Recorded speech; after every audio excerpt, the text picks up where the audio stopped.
చింతకాని మండలంలో బోజెట్ల ప్రభాకర్ అనే రైతు ఆ రైతును తన భూమి ఆక్రమించుకున్నారు. నా భూమిలో ఉన్న నా భూమిపైకి ట్రాక్టర్లు పంపించి దున్నిట్లు అది అని ఏదో సంథింగ్ కంప్లైంట్గా పత్రికలలో చాలా ప్రధానంగా వచ్చింది.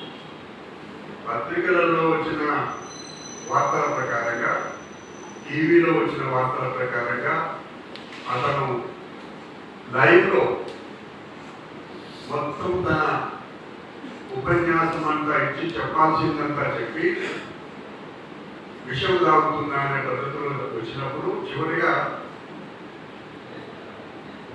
కాంగ్రెస్ పార్టీని మరీ కాంగ్రెస్ ప్రభుత్వాన్ని దృష్టిలో పెట్టుకొని మాట్లాడిన మాటలు చూసినాక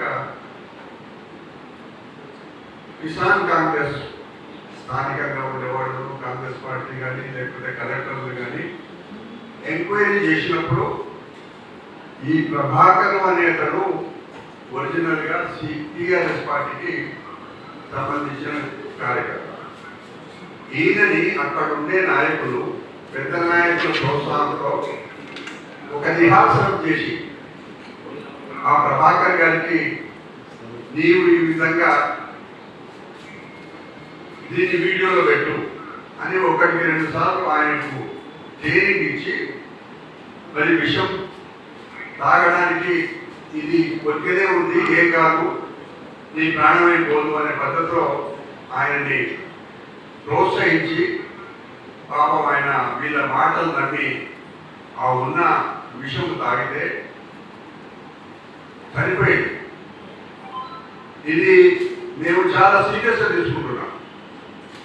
టీఆర్ఎస్ పార్టీ పెద్ద నాయకులు దీనిపైన స్పందిస్తూ కాంగ్రెస్ పార్టీ ప్రభుత్వాన్ని పైన నిందలు వేస్తున్నారు.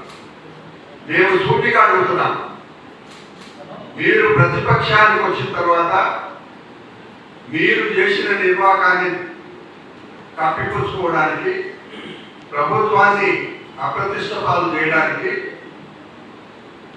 ప్రభాకర్ అనే యువకుని రైతుని మభ్యపెట్టి మీరు చేసిన ఈ కార్యక్రమం ఆయన ప్రాణం పోయింది.